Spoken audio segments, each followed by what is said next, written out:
一班先賢獻上一生，建造咗今日嘅香港社會。福音先驅。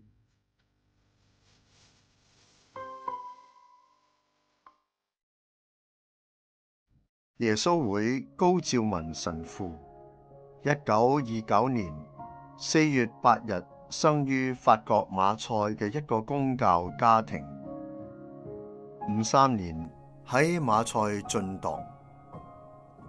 佢原本為當地教區神父，曾經參與工人司鐸運動。58年喺法國加入咗耶穌會。71年喺巴黎始發沒完，曾經服務喺法國里昂。高神父喺60年代去到台灣學習中文，期間曾經探訪佛教團體，佢亦都受惠於中法建交，曾經以交換生嘅身份去到中國內地教授法文。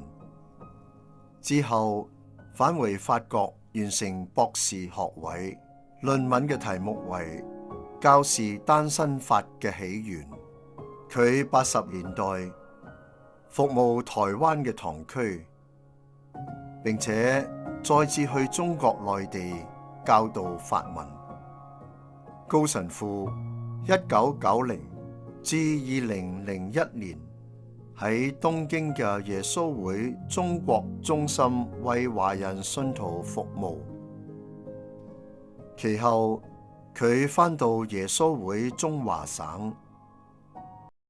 02年後投身與佛教徒交談，並曾經探訪中國內地160所重要寺院，與僧人結識，同埋為僧眾演講，並先後出版書本介紹中國佛教狀況。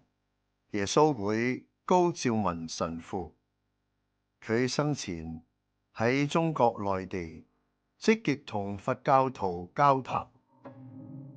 佢喺2017年11月27日喺中國福州醫院蒙主恩召。